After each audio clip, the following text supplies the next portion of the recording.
제가 오늘 너희는 그의 말을 들으라라는 그런 제목으로 함께 나누고자 하는데요.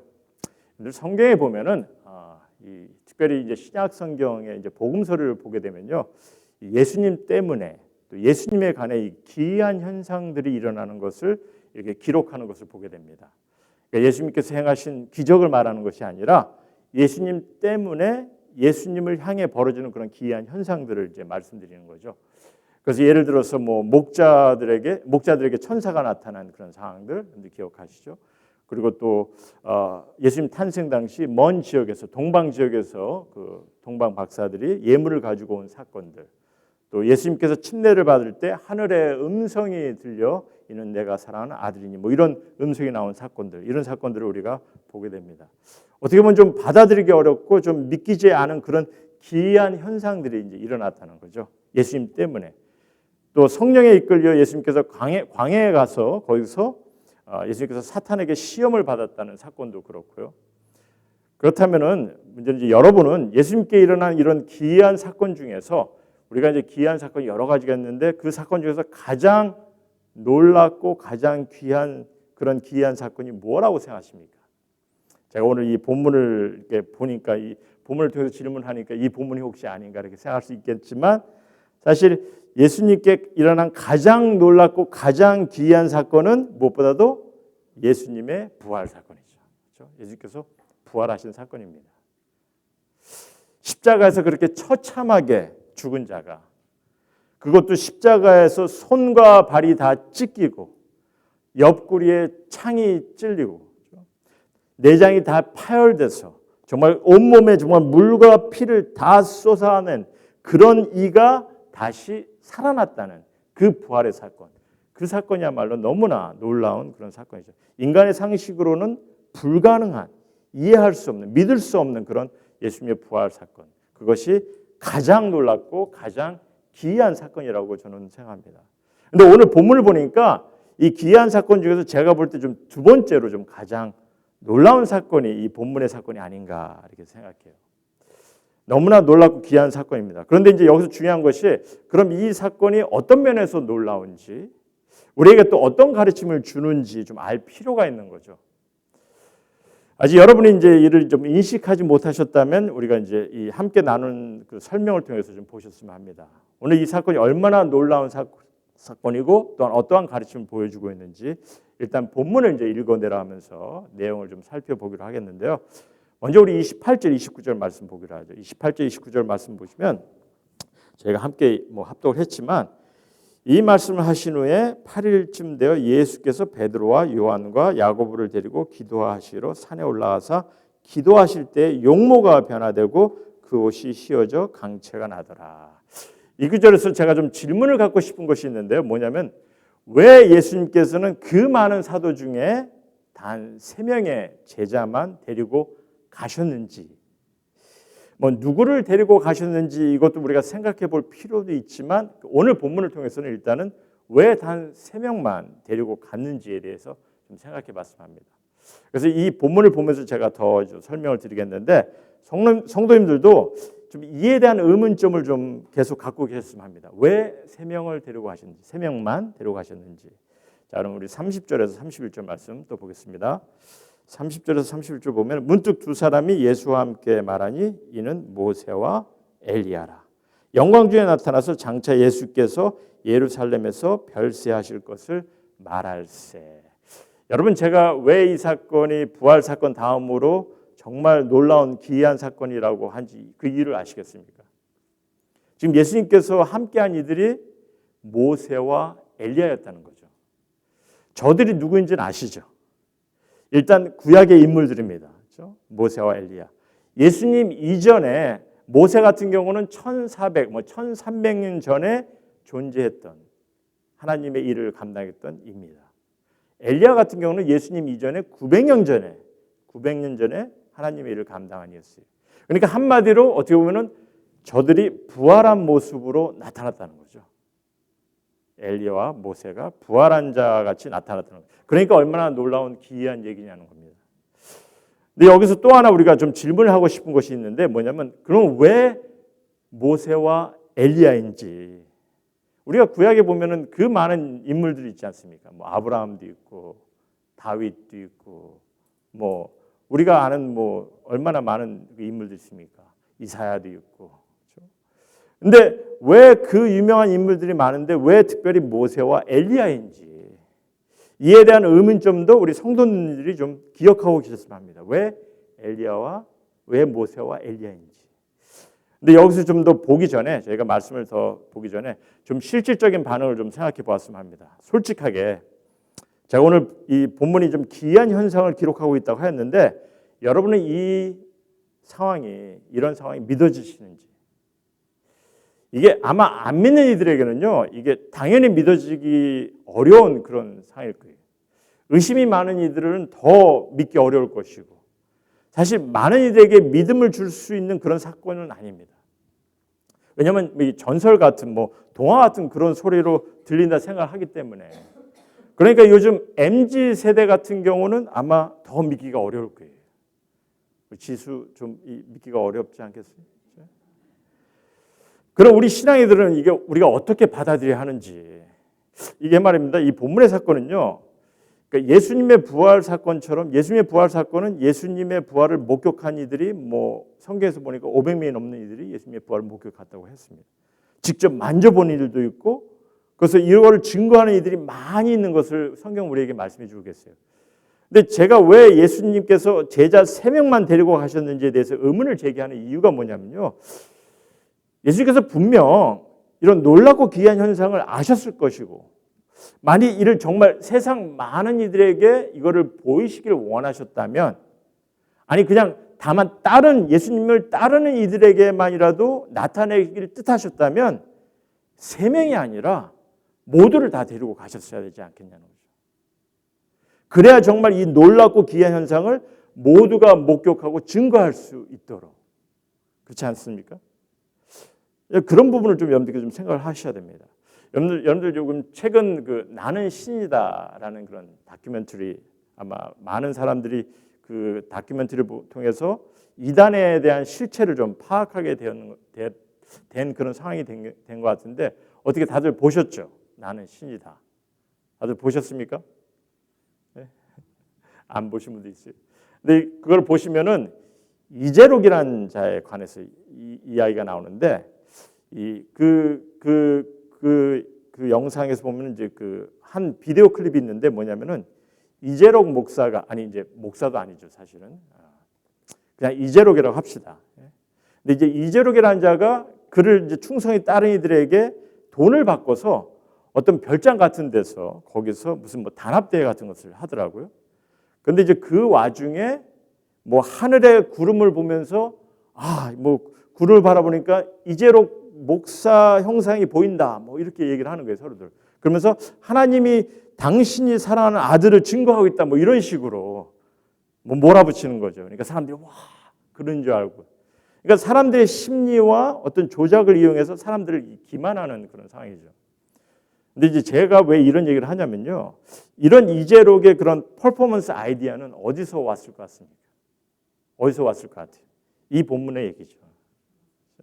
이런 변화사상, 이런 본문.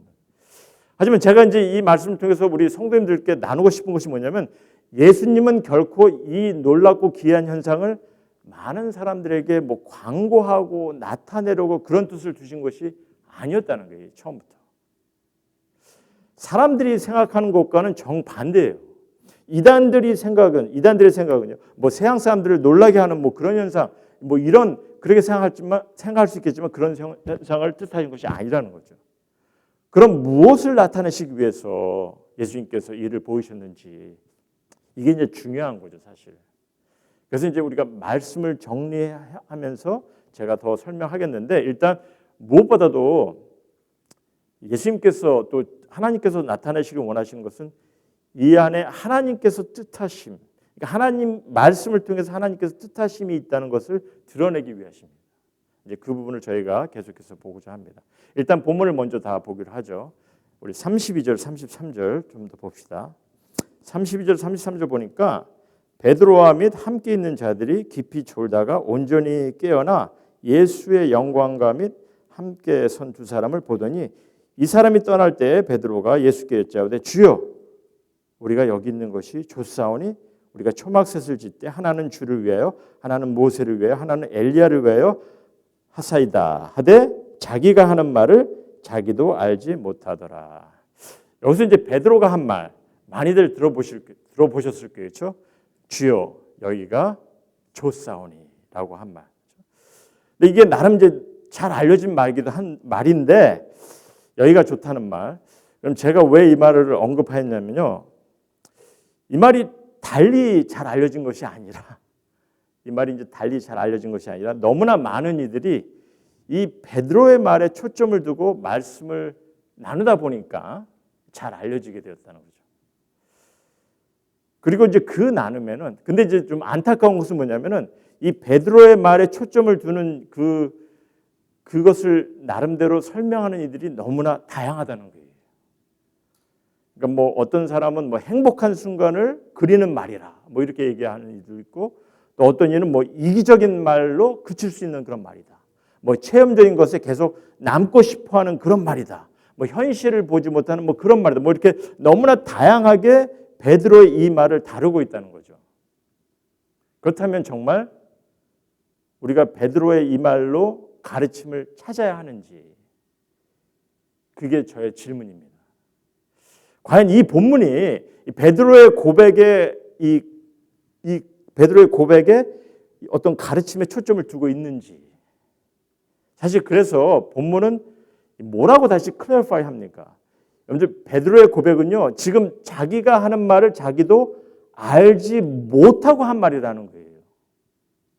마가복음에서는요 그냥 무섭고 떨려서 뭔 말을 할지 모르고 한 그런 말이라고 이렇게 설명합니다. 그러니까 한마디로 의미를 담지 않고 그냥 그 기이한 현상을 목격한 것에 막연히 내뱉은 그런 말이라는 거죠. 감탄사예요, 감탄사. 한마디로 예수님의 제자들은요, 그만큼 정말 놀라운 형용, 그러니까 놀랍고 형용할 수 없는 그런 광경을 목격하였다는 그것을 우리에게 보여주기 위한 그런 말이라는 거죠. 어떤 의미를 둔 것이 아니라. 그러니까 이제 베드로의 말, 베드로의 말에 그 다음에 어떤 오고 가는 그런 답변도 없는 거죠, 사실은. 그래서 본문에서 주여 여기가 좋사오니 뭐 이런 말 가지고 우리가 어떤 가르침을 찾아야 하고 뭐 이런 것의 뜻을 둔 가르침이 아니라는 겁니다.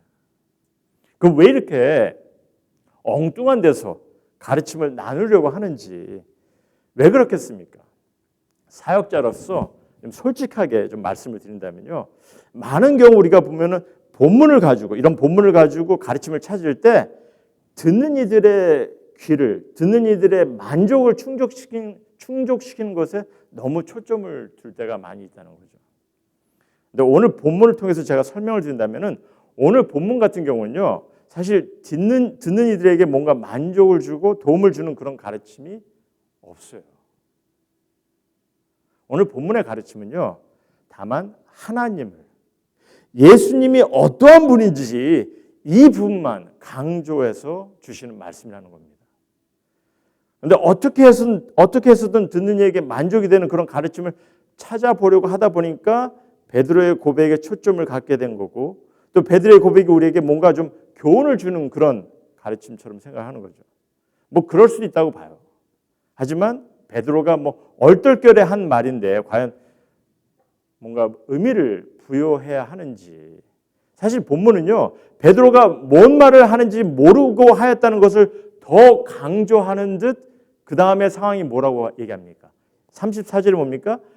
이 말 할 즈음에 구름이 와서 그들을 덮은지라.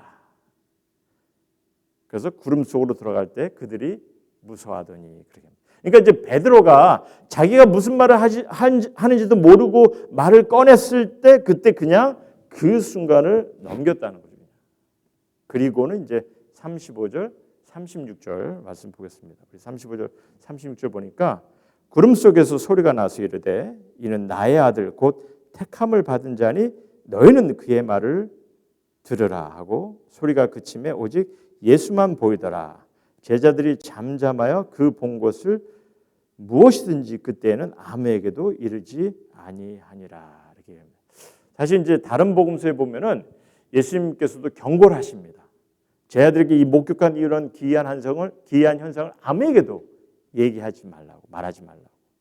그리고 오늘 36절에 보니까 제자들이 경험한 그 놀라운 현상이, 그러니까 이게 어떤 생각과 어떤 이해를 통해서 설명할 수도, 이해시킬 수도, 어떤 가르침을 줄 수도 없는 그런 상황임을 저들이 깨달았어요. 그러다 보니까 저들이 아무에게도 말을 못했다는 거죠. 그렇다면 오늘 본문이, 오늘 이 놀랍고 기이한 현상을 통해서 우리에게 전하는 가르침이 있다면 무엇이 있겠는지를 좀 보기로 하겠는데, 일단 제가 예수님께서 이 기이한 현상을 경험케 하는 데 있어서 다만 세 명의 사도만 데리고 갔다 제가 말씀드렸습니다. 그래서 이에 대한 좀 의구심을 좀 가지라고 하였는데, 좀 전에도 말씀을 드렸지만, 그리고 이제 본문에 보면 예수님께서 제자들에게도 경고하는 것을 우리가 봤죠. 그런 것처럼 예수님은요, 이 기이한 현상을 사람들에게 뭐 말하고 과시하고 뭐 그런 뜻을 전혀 두지 않으셨다는 거, 좀 그걸 다시 한번 기억하셨으면 합니다.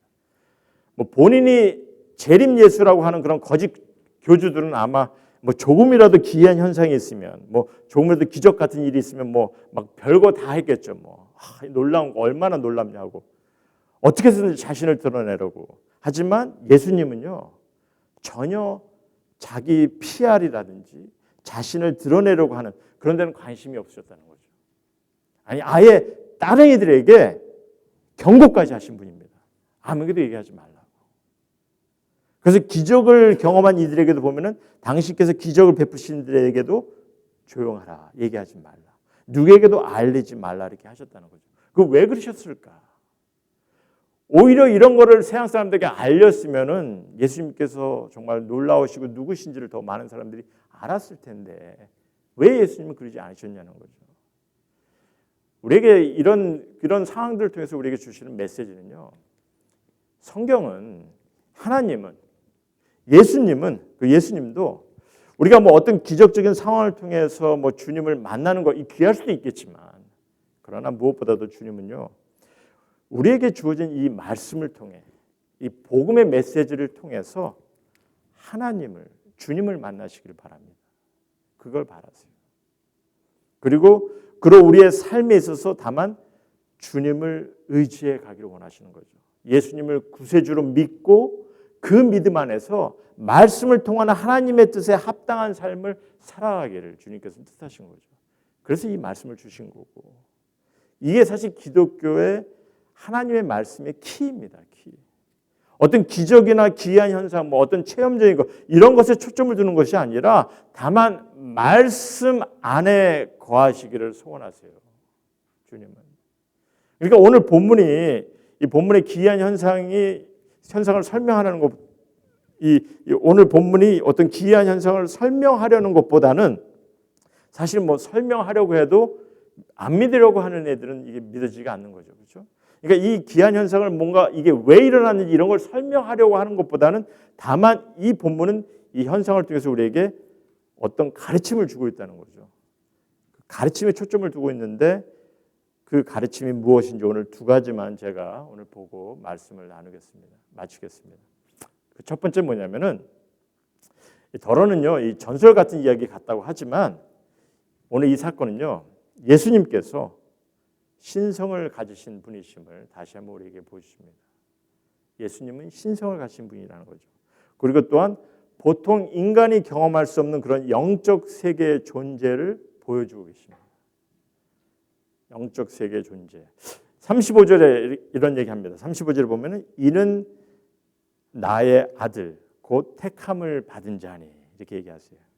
일단 다시 한번 예수님은 하나님의 아들로 이 땅에 오셨음을 전하고 있다는 거죠. 하나님의 아들로, 나의 아들 곧 택함을 받은 자라, 이렇게 하십니다. 근데 여기서 잠깐 조금 제가 옆길로 좀 빠질게요. 여기서 택함을 받았다 하는 말 때문에, 비록 다른 복음서에서는 사실 어떻게 보면 나의 사랑하는, 내가 기뻐하는 아들, 이렇게 적었어요. 나의 사랑하는, 내가 기뻐하는 아들, 이렇게 전해야 되는데 여기서는 지금 택함을 받았다 이런 말을 적었습니다. 그러니까 이 말씀을 가지고 뭔가 이 문제를 제기하는 분들이 있어요. 왜냐하면 이게 택함이라는 것이 이게 예수님께서 신성을 가지신 아들이 아니라 아들로 선택받은 그런 뉘앙스를 주잖아요. 그러니까 택함을 받은 게 하나님께서 예수님을 당신의 아들로 선택했다. 그러니까 이 말씀을 가지고 예수님도 피조물이라는 거죠. 뭐 그런 주장을 이제 이단들이 하기도 합니다. 뭐 여러분들께서 잘 아시는 뭐 여호와 증인도 그렇고 몰몬도 그렇고 이런 말씀을 가지고 예수님은 택함을 받은 하나의 어떤 인간인데 아들을 택함 받은 자다 이렇게 설명하기도 합니다. 하지만 우리가 원어로 이 주어진 의미를 보면요, 이 원어로 주어진 의미는 하나님의 아들로 보내질 것을 이미 오래전에 뜻하셨다는 그런 의미입니다. 하나님의 아들로 이미 하나님께서 우리에게 보낼 것을 이미 오래전에 뜻하셨다는 그런 의미죠. 어쨌든 그래서 지금 이 기이한 현상을 통해서 예수님께서는 신성을 가지신 분이심을 우리에게 보여주고 계신다는 거죠. 뿐만 아니라 또한 영원한 세계가 존재하고 있음을 말씀해 주고 있죠. 이미 아까도 말씀드렸지만 지금 1300년, 1400년 전에 또 900년 전에 존재하던 인물이 지금 예수님과 함께 존재하는 그런 모습을 우리에게 보여주고 있지 않습니까? 그러니까 이를 통해서 영원한 존재가, 영원한 어떤 세계가 존재하고 있다는 것을 여러분들 잘 아시겠지만 모세와 엘리야 같은 경우는 하나님께서 하나님의 뜻을 따라 그가 부름을 받고 사역을 한 사람들입니다. 하지만 이제 죽음 이후에 영적인 존재가 되어서 모세와 엘리야가 영적인 존재가 되어서 하나님의 역사를 바라보고 있는 이들이 되었다는 거예요. 모세와 엘리야는 그의 나타남을 통해서. 예수님은 어떻습니까? 예수님은 모세와 엘리야와 같은 모형으로 그 같은 변화의 모습을 보이시면서 예수님은 죽으신 이유가 아니라 처음부터 영적 세계에서 존재하셨던 분이심을 우리에게 보여주시는 그러한 어떤 놀라운 그런 광경을 우리에게 보여주고 계신 거죠. 이해가 되시겠어요? 지금 엘리야와 모세 같은 경우는 이미 오래전에 세상을 떠났지만 그러나 영적으로 그들은 아직까지 존재하고 있는 자요. 예수님은 이미 세상 처음부터 그가 죽음 이유가 아니라 그때부터 영적으로 존재하시던 분이었음을, 그렇기 때문에 그들과 같은 그런 변화의 모습으로 나타났던 것을 우리에게 간접적으로 보여주고 있다는 거죠. 이렇게 그런데 이제 문제는 이렇게 고귀한 신성까지 갖추신 예수님께서, 그리스도께서 아주 하찮은 인간의 모습으로 이 땅에 오셨다는 거죠. 왜 그렇습니까? 우리의 죄를 위해서 희생을 감당하기 위해서. 그래서 우리에게 구원을 베푸시기 위해서 오신 예수님인 거죠. 우리의 영광을 받으시기에 합당하신 분이 우리의 구원을 위해서 인간의 몸으로 오셨고 그 구원을 이루셨고 또한 이제 말씀을 통해 우리들의 삶 가운데 우리를 인도하고 계신다는 거 기억하셨으면 합니다. 자, 두 번째로 봐야 할 가르침은요. 이게 사실 우리에게 참 굉장히 귀한 가르침인데 하나님의 아들로서 예수님을 이 땅에 보내신 이제 하나님의 아들로서 예수님을 보내신 하나님께서 오래전에 뜻을 두신 것이 있다는 거죠. 하나님께서 뜻을 두셨고 약속하신 것이 있는데 그것이 이제 어떻게 이루어지고 있는 것을 이 사건을 통해서 어떻게 보면 비주얼 에펙트를 통해서 우리에게 보여주고 있다는 겁니다. 무슨 말이냐면은 제가 이제 왜 모세와 엘리야인지 이제 질문을 드렸는데 모세 같은 경우는요. 모세 같은 경우는 이 땅에 와서 그 율법, 그렇죠? 하나님께서 율법을 그를 통해서 주셨습니다. 그래서 구원의 역사 가운데 가장 귀한 어떤 율법의 모습을 모세를 통해서 갖게 하셨어요. 그리고 엘리야 같은 경우는 하나님의 약속을 선포케 한 첫 선지자입니다. 그러니까 지금 이제 우리에게 말씀해 주고 계신 것은 뭐냐면 예수님께서는 이 땅에 이 율법과 하나님의 약속을 온전히 이루시기 위해 오신 하나님의 아들이심을 우리에게 보여주고 계신 거죠. 하나님의 구원의 역사 가운데서 가장 중요한 어떤 율법의 사건을 통해서 율법의 사건을 모세를 통해서 하나님께서 이루게 하셨어요.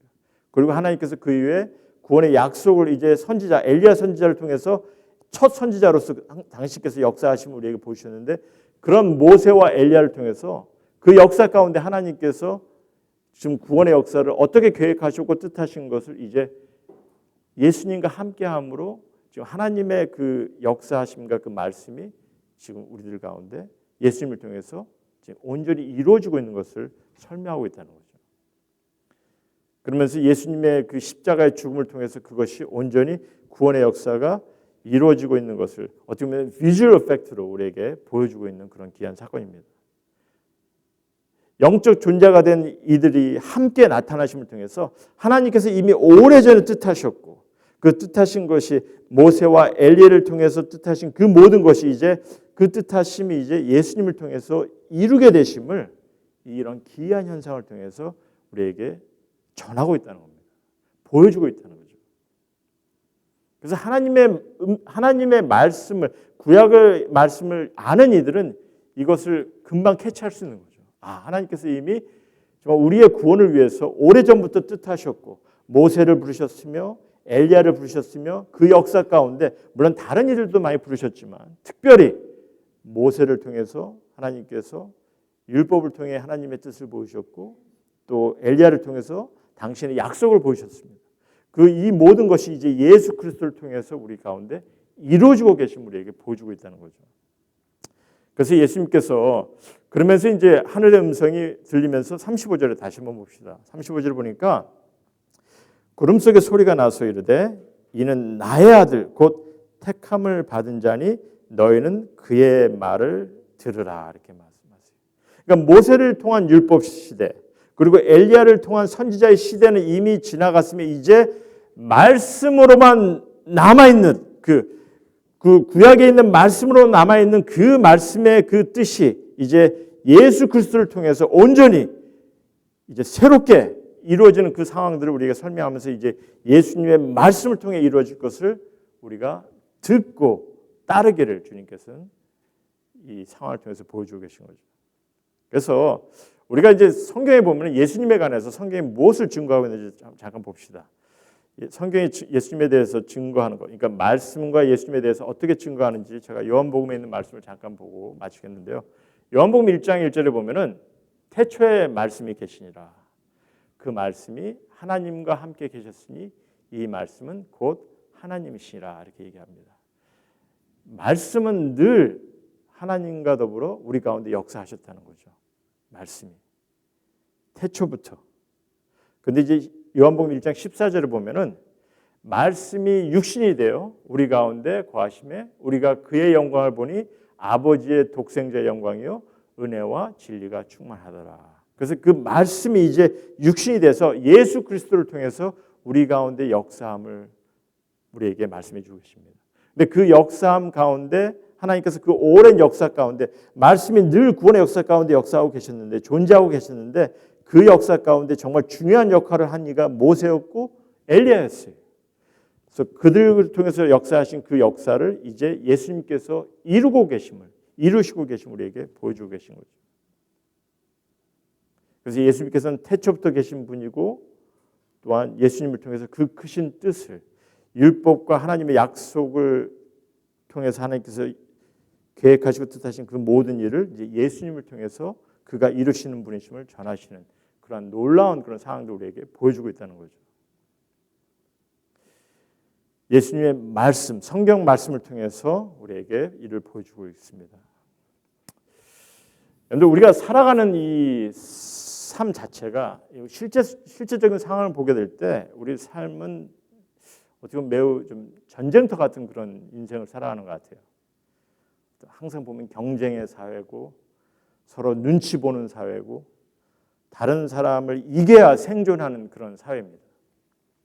다른 사람에게 뭐 관심을 갖고 뭐 도와주고 뭐 힘이 되고 관계를 맺는 그런 사회보다는 오히려 개인의 이익을 먼저 추구하고 개인의 안정과 보장을 먼저 얻고자 하는 그런 사회에 우리는 살아가고 있어요. 그러다 보니까 사실 어떻게 보면 이런 사회에서 우리가 어떻게 주님의 가르침을 바로 듣고 향해 갈 수 있을까?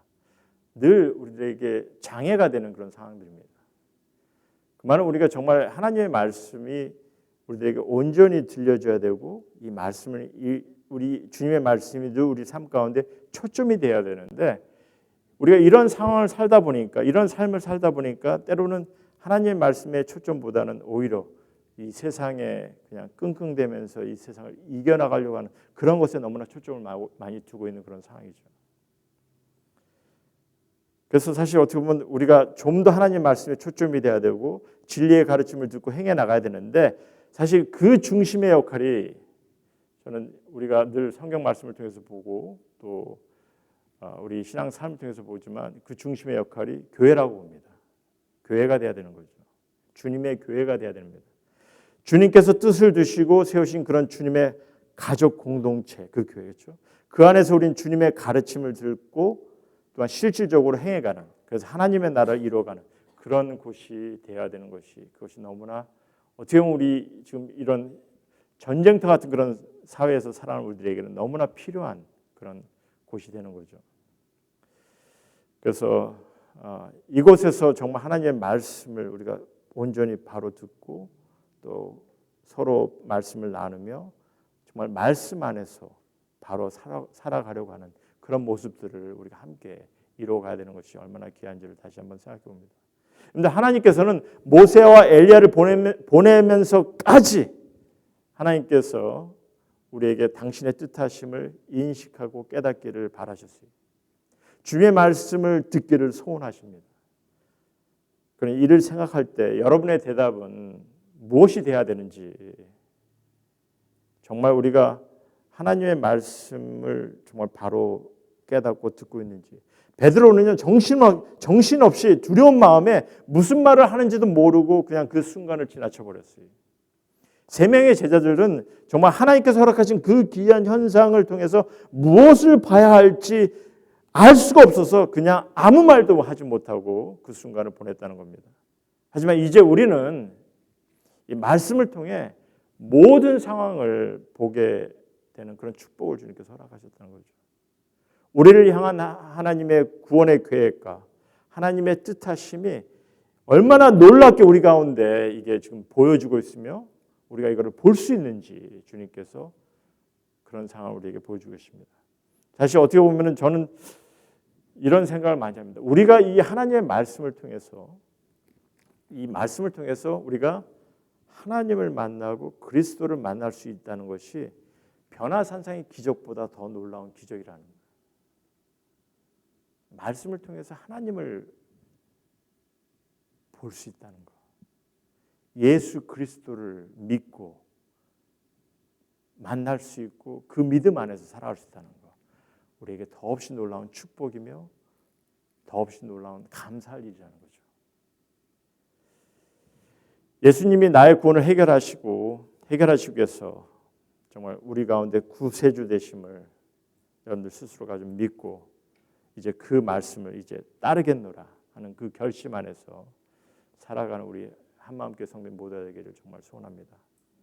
정말 다만 바라는 것은 이 주님의 가르침이 이제 바로 전해지는 그런 교회가 되기를 소원하고 또한 주님의 가르침을 바로 따르는 그런 모두가 되기를 주님께 다시 한번 소원합니다. 우리가 그러한 그 신앙의 삶을 살아갈 때 주님께서 기뻐 받으시는 그런 어떤 형제 자매의 어떤 공동체가 될 것이며 그 안에서 하나님의 아름다운 그런 교회와 하나님의 나라를 이루어가는 그런 귀한 우리들의 사역을 또 감당하는 그런 모두가 되리라 믿습니다. 이를 감당해 나갈 때 하나님의 축복이 늘 함께하기를 주님의 이름으로 소원합니다. 같이 이 시간에 기도하시겠습니다.